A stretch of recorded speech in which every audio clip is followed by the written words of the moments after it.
Gros coup dur pour le PSG, Kylian Mbappé va manquer le choc face au Bayern Munich en Ligue des Champions. Restez branchés, on en parle tout de suite. Foot.fr, fournisseur officiel de football.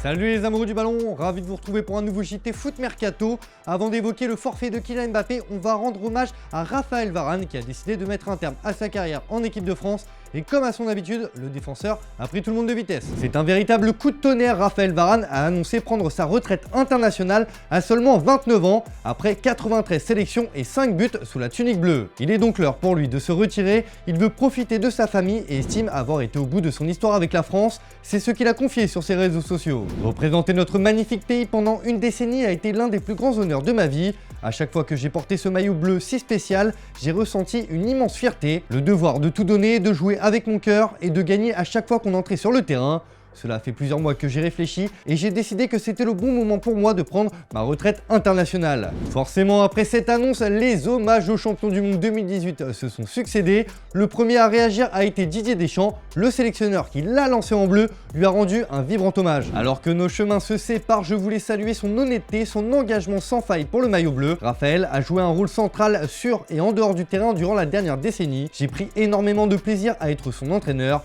Et je sais que c'est aussi le cas pour l'ensemble de mon staff. Je lui souhaite le meilleur épanouissement et le meilleur bonheur possible, a déclaré Deschamps dans un communiqué. Varane et les Bleus, c'est une grande histoire d'amour et surtout une carrière hors norme qui a débuté avec une remontada. Et oui, souvenez-vous, un soir de novembre 2013, l'ère Deschamps commençait par un incroyable retournement de situation. Les Bleus sont face au mur après une défaite 2-0 contre l'Ukraine lors du match aller des barrages pour la qualification au Mondial 2014.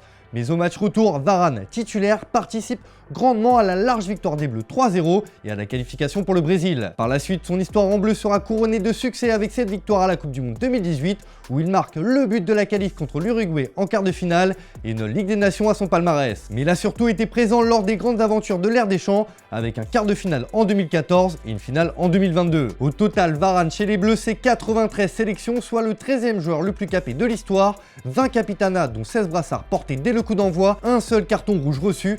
Et il est le plus jeune capitaine de l'ère moderne puisqu'il a porté le brassard pour la première fois à 21 ans, 5 mois et 21 jours.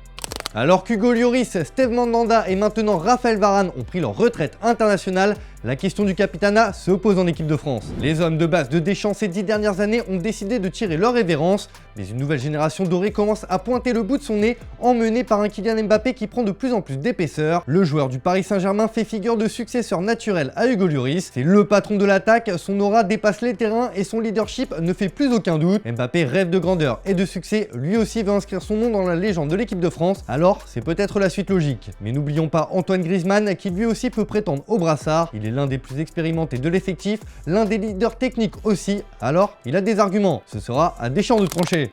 Question du jour les amis, alors que Varane devait reprendre le flambeau de Lloris, le brassard est vacant et selon vous, qui doit être le prochain capitaine des Bleus? Vous nous dites tout dans les commentaires et on en reparle dès demain. Hier Stéphane vous demandait si le transfert raté d'Hakim Ziyech au PSG était le plus gros couac de l'histoire du mercato. Eh bien vous êtes mitigé, même si le deal raté de David De Gea au Real Madrid en 2015 revient énormément.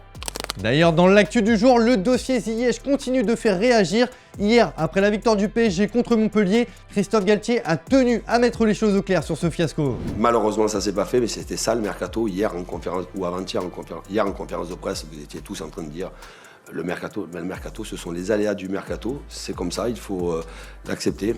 Je veux simplement préciser, par rapport aux éléments que moi j'ai vus, la responsabilité n'incombe pas le Paris Saint-Germain, c'est comme ça. Toujours dans l'actu du PSG, grosse info qui vient de tomber, Kylian Mbappé est forfait pour le 8e de finale aller de Ligue des Champions. Sorti hier sur blessure face à Montpellier, Kylian Mbappé est officiellement forfait pour les 3 prochaines semaines. C'est le club de la capitale qui a annoncé la terrible nouvelle. Après examen, Kylian Mbappé souffre d'une lésion de la cuisse gauche au niveau du biceps fémoral. Sa durée d'indisponibilité est estimée à 3 semaines. Il manquera donc le choc de Ligue des Champions, mais aussi le classique face à l'OM en Coupe de France et probablement celui en Ligue 1. Un coup dur pour les Parisiens qui intervient au plus mauvais moment de la saison. Petite info mercato avant de se quitter, André Ayew pourrait bien faire son grand retour en Première Ligue. Libre depuis la résiliation de son contrat avec le club qatari d'Al Sadd cet hiver, l'ancien Marseillais pourrait bien retrouver l'Angleterre. Le Daily Mail rapporte ce jeudi qu'Everton, actuel 19e de Première Ligue, ferait tout pour attirer le Ghanéen librement. Mais le club de Liverpool doit faire face à une grosse concurrence puisque West Ham et Nottingham Forest sont également à l'affût sur le dossier. Allez, on se quitte avec l'image du jour les amis et ses séquences émotions. Keylor Navas a rejoint Nottingham Forest sous la forme d'un prêt et cela va être très dur à vivre pour Sergio Ramos. L'Espagnol a publié une vidéo de leur adieu déchirant. Le défenseur perd un vrai pote avec qui il a tout gagné. On se retrouve dès demain pour un nouveau JT. Bonne soirée à tous.